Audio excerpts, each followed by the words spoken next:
Looking for clarity and confidence when it comes to decision making for your business? You've come to the right place. You're now listening to the Atomic Business Coaching Podcast. Tommy, the work sucks. Yes, it does, Adam. Boy, it sucked lately. And if you're listening, the work probably sucks for you too. Or maybe it doesn't. Maybe you're like full of like excitement. I love what I do every day. And it's so passionate about it. And everything's, rainbows and sunshine. But if you're in that position, you're probably not making the money that you want to make. You probably don't have the success that you want because it's all amazing and you love it. Mm-hmm. So that's what we're going to talk about today, Tom. How the work sucks, and it should suck. It's supposed to suck. All right. Very true. A lot of us think that you can escape the suck, so to speak, that every job or every business, if I just did this for myself, it would be easier. If I just did it and I didn't have to come to work and work for the man and do that job, it would be better. But the bottom line is that work in general just sucks. Don't try to sugarcoat it. Don't try to make it better. Don't try to find another way out. It's all about what you do with it. Yep. A lot of people, you probably heard this, and it's like, how do they say it? It's like, find what you love to do and you'll never work a day in your life. You've heard that before, right? Yeah, of course.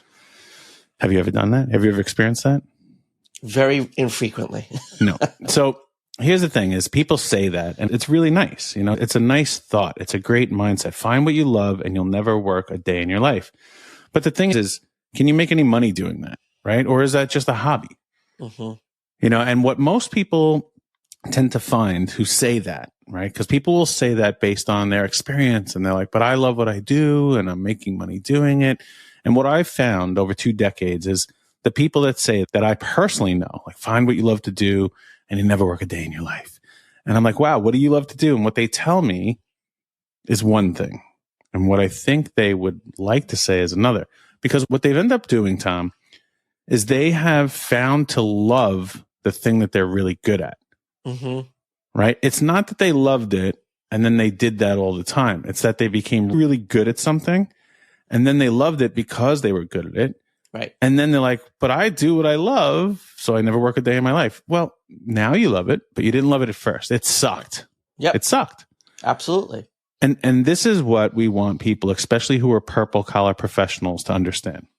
And again, I know you've heard this before, but I'm going to say it. A purple collar professional is somebody who has 2 aspects to their industry, both the blue collar aspect and the white collar aspect. They're doing the labor and they're doing the sitting at a computer and a desk, right? They're doing those 2 things. And this is the term that we want to become more well known, which is purple collar. So you're doing both those things. The people that listen to us also own a business. Mm-hmm. So for those people in the beginning, they typically leave a company. They start their own business because they're really good at something. And in that beginning stages, they're the practitioner, as we said in the past, right? They're the person that's doing each and everything. And then they reach this level of success where they're making more money than they've ever made before, but they're paying themselves less than they used to when they had a job. And they're really confused. And at that moment, they usually come and work with us, and we help transition them into leadership. Okay. And this is where they're going to run the business, not really do the thing that they learned to love. So at that point in time, and if you're at this point, you have to realize what you're about to do is going to suck. Every single day, it's going to be painful. It's going to be uncomfortable. You're not going to like doing the things. It's going to feel annoying. You're not going to get pleasure out of it. Even if you do get fulfilled, you're going to be like, oh my gosh, I have to do more of it.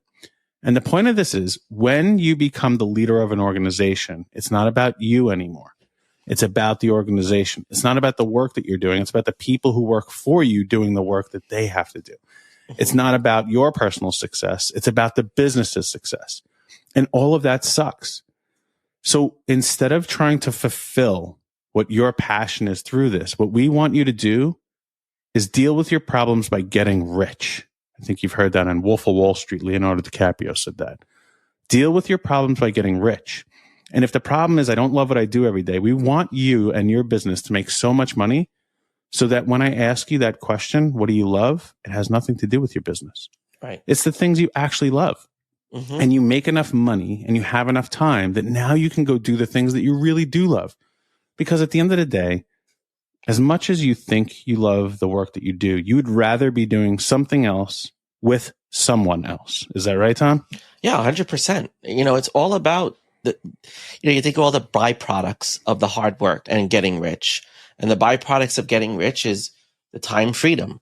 It's the time that you can do whatever the hell you want to do. It's the thing you can go buy whatever you want to buy. It's all of the byproducts that comes from the work that sucks. And that's what we have to see is we have to tie the benefit of the work to the work, because if we have a goal, if we have a mindset that we're doing this for a reason, right? We just have to get to that thing that we're doing it for.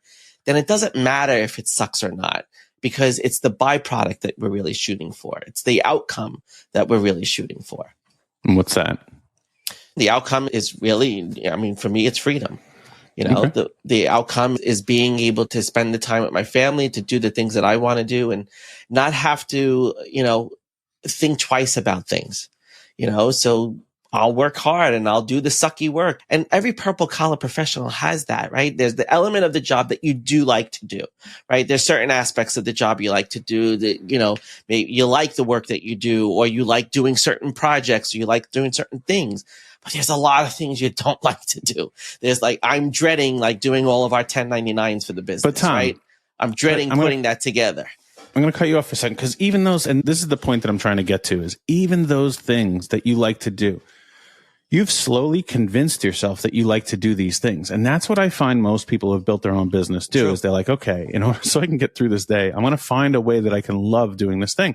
Believe me, there are many things that you and I do in our business that I love, right? I say that. But if I compared them, if I wrote it down on a piece of paper compared to going out and playing golf, or spending time with my daughter and doing projects and stuff, or going to a ball game with my son, or going on a date night with my wife, I guarantee you all those other things would outweigh the work that I'm saying that I love to do here.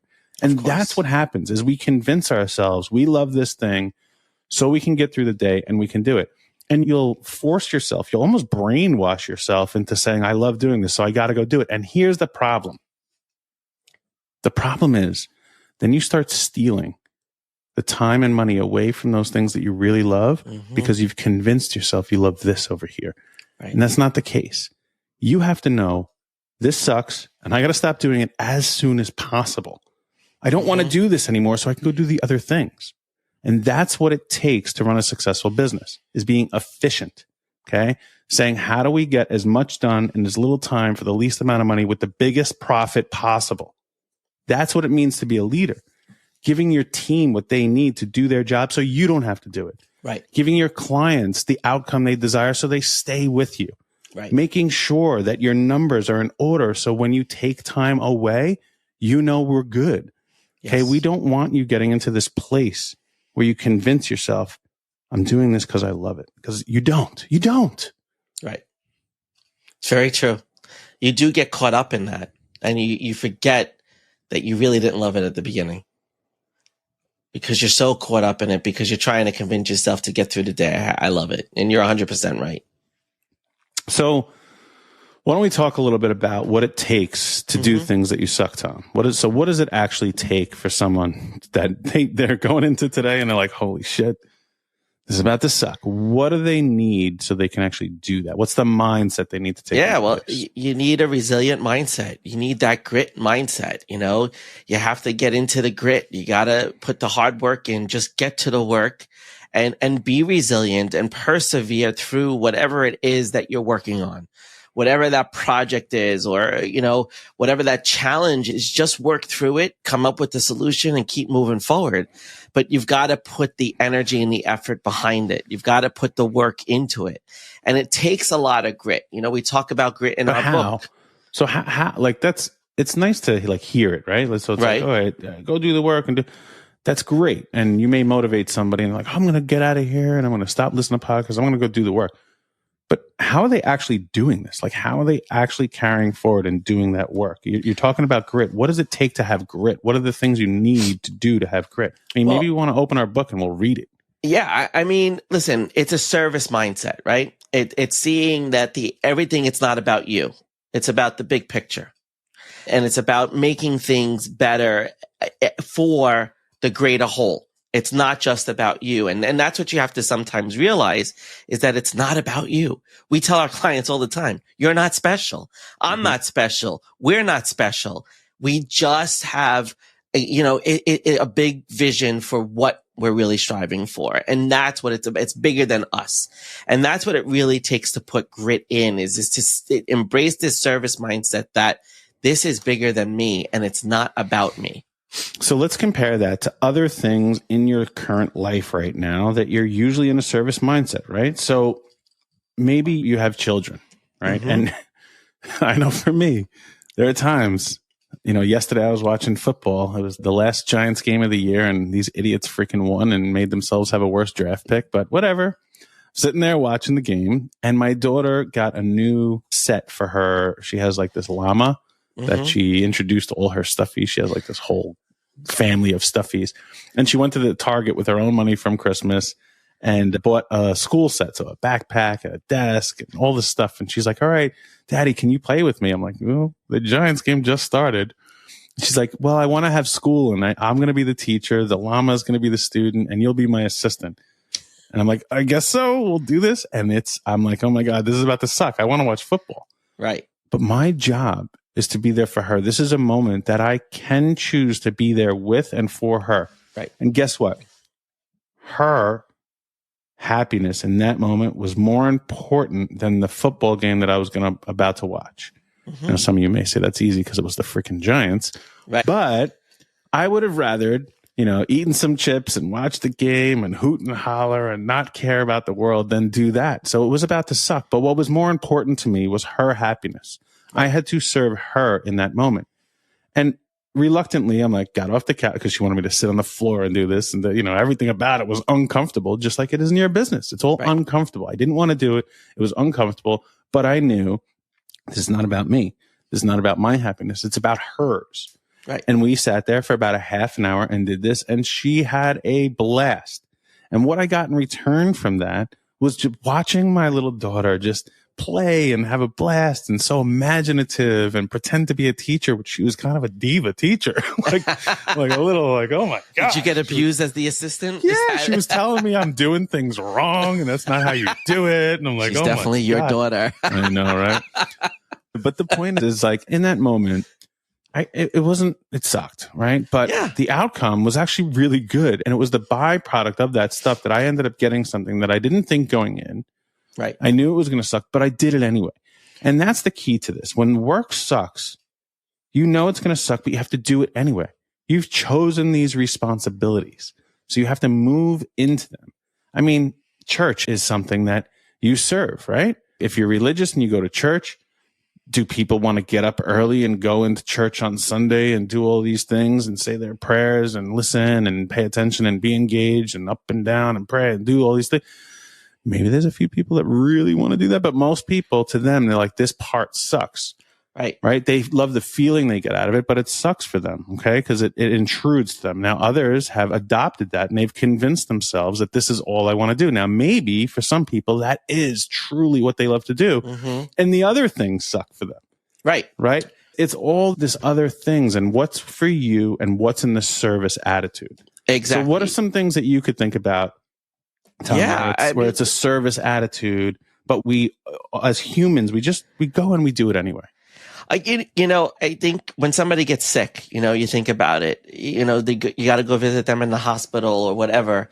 And, it's a pain in the ass to go to the hospital, find parking, pay for parking, do all of that. But when somebody is in need and really could use the help and you have that service oriented mindset, you put the other person before you put yourself, right? And that's what service is really about, is putting the needs of other people before your own needs. And we do that every single day in so many ways. As parents, as you and I, as husbands, and, we are always serving somebody else. And then we take the time when we've done all that, after we've done all that, to really take the time for ourselves to do what we need to do for us. But it does suck. I mean, my wife was sick over the weekend and I took down all the Christmas decorations and did all of that. But that was really in a service mindset. I just wanted to get it done. It sucked. I hate taking down Christmas decorations. But if I don't do it, no one's going to do it. And I just said, you know what? Let me just get it done. And I was so relieved after it was all over. And it was the greatest feeling afterwards. And I was like, yeah, now I could go do my thing. But that's what we have to do, is we have to get to the work so we can go do the thing that we really want to do. And that's what your business has to be. It has to be that thing you do every day so that when you're done, you could go do the thing you really want to do. And that's why we always talk about, we help people to 10X and work less. That's what it really means, is you can 10X your business so you can work less. Right? That's the point. It's if you put in the hard work. Okay, everyone says work smarter, not harder. Right. And I said this recently. I'm like, well, guess how you get smart? By working hard first. Right. Right? You have to work really hard to get smart. Yep. And then you can work smarter. And all of that sucks. Okay.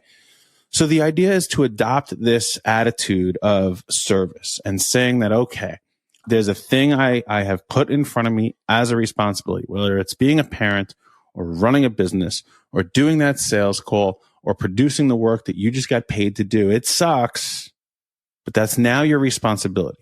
Yep. And once you complete those things, now you can move on and have free time and additional assets to go do the things you truly do love.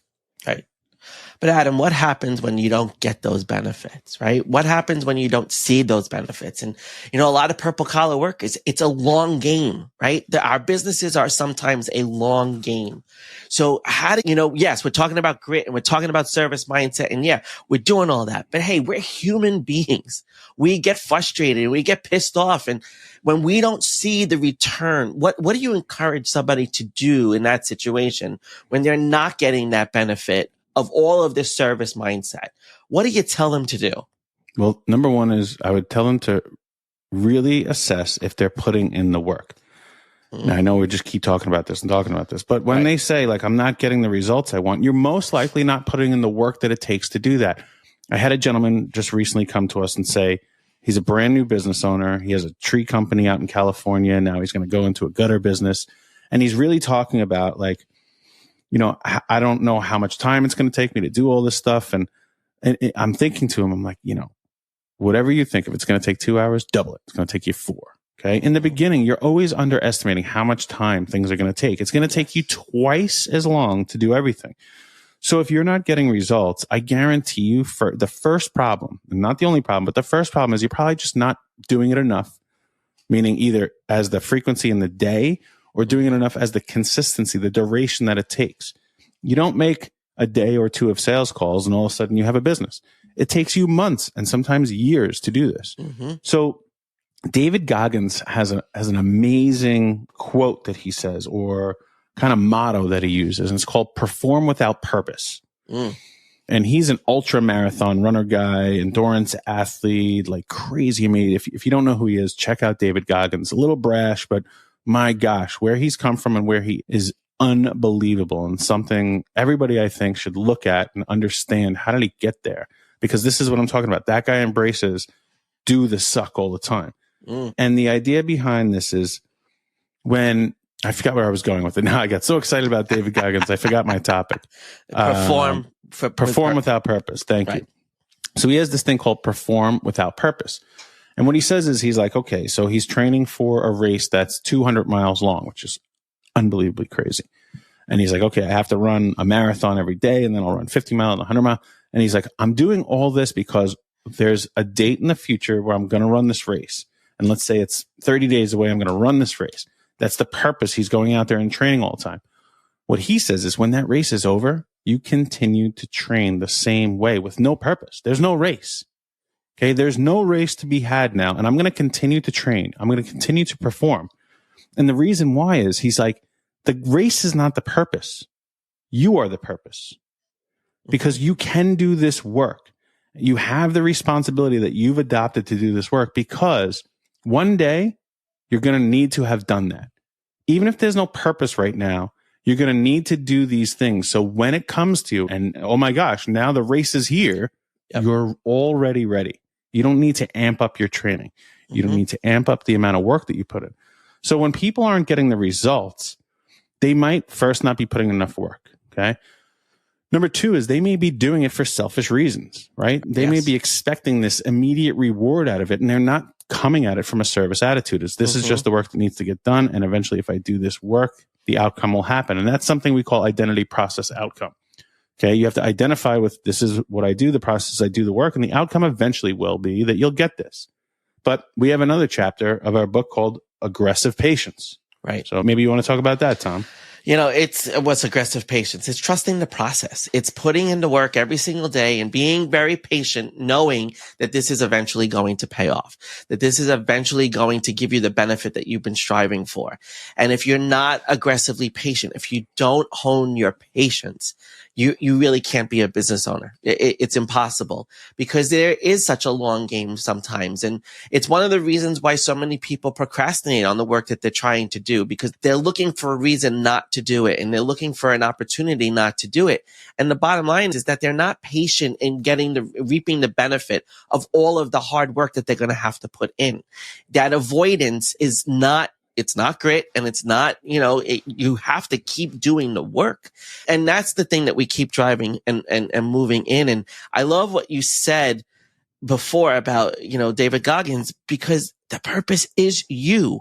So many people, when I was in life coaching, when I was doing that before we came together, so many people come to me and they're like, I don't know what my purpose is. I don't know what my purpose is. And they're always searching for this purpose.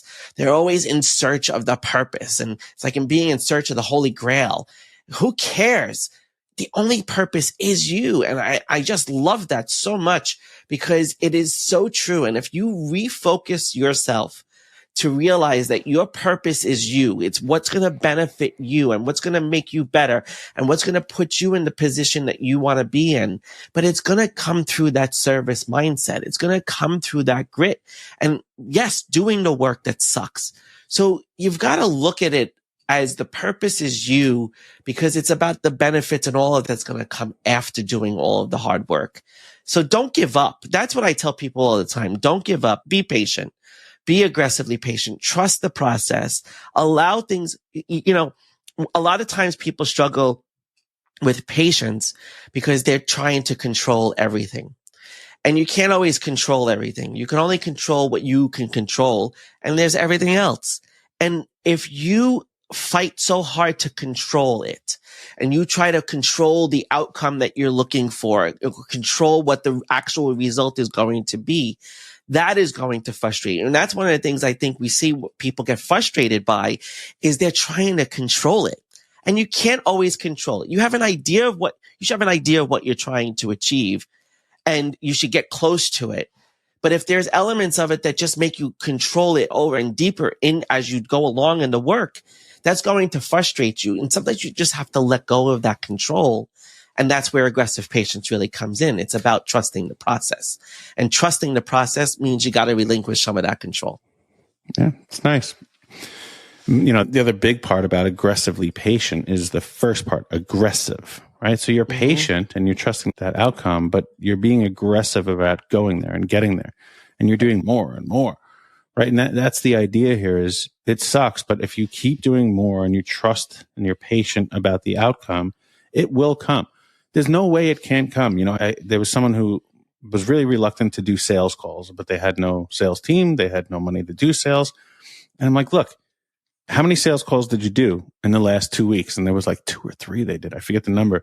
But I was like, okay, so if you did 4, you'd have a better chance. If you did 5, you'd have a better chance. If you did 80, if you did 100, if you just keep doing more of that, you'll fail a lot, but there'll be some successes in there. And it's just proportionate.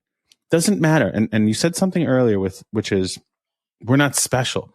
Mm-hmm. I'm not special. I'm not. Okay. I just do things more than most others do it. Okay. Mm-hmm. And it's the same for you. If you just do the thing needs to get done and it sucks more than your competitor, you will be more successful. Some of the most successful people that I have worked with are not very IQ intelligent. They're just very disciplined, and they go through and they do their work. And they don't do it with motivation, and they don't do it with passion. They do it because it's their responsibility. Yep. And if you own a business, you have taken on this new responsibility. And if you decide, I don't want to do the things that suck and I don't want all this responsibility, then you probably shouldn't be in business. And you definitely should not be leading others. So I think if you're the type of person that's listening to this, you're honest with yourself. And if you just can't do the work that sucks, then maybe you shouldn't own a business. Because how are you going to be in the charge of others that need to do the work that sucks? Because, shit runs downhill. But we all do. We all have bosses, and we all do things that we don't want to do. Your staff is doing stuff they don't want to do, and their staff is doing stuff they want to do, which means you have to do stuff you don't want to do. But the outcome is what everybody really wants, which is to go home and do the things that you love with the money that you've built. So I think that may be a good place to stop this, Tom. Absolutely. Before we do that, you have anything else you want to add to it? The only thing that I would just add to what you just said is, when you effectively lead people, you ask people to do things that you yourself have already done or already willing to do. And if you don't know how to do the work that sucks, how can you expect your team and the people working for you to do that work too? So you have to always be an example of what you say you're asking of people to do. Because I remember I always said to people, there is nothing that I'm asking you to do that I myself have not already done or continue to do. Because that's really what makes you an effective leader, is reminding people that you've been there too, and you know that it sucks and you know that it's hard. But if you don't communicate that, you're ineffective as a leader. And I think that's a really important point, is only ask people to do what you yourself have already done. And if you show them how to get through it too. And that's what being the leader is about, showing them how to get through the sucky work. Nice, Tom. I like it. All right. We'll see everyone next time. Thanks so much for listening. Really appreciate it. And I'm Adam. I work on the business. I'm Tom. I work on the owner. Together, we are Atomic Business Coaching. And we're in the business of helping purple collar professionals.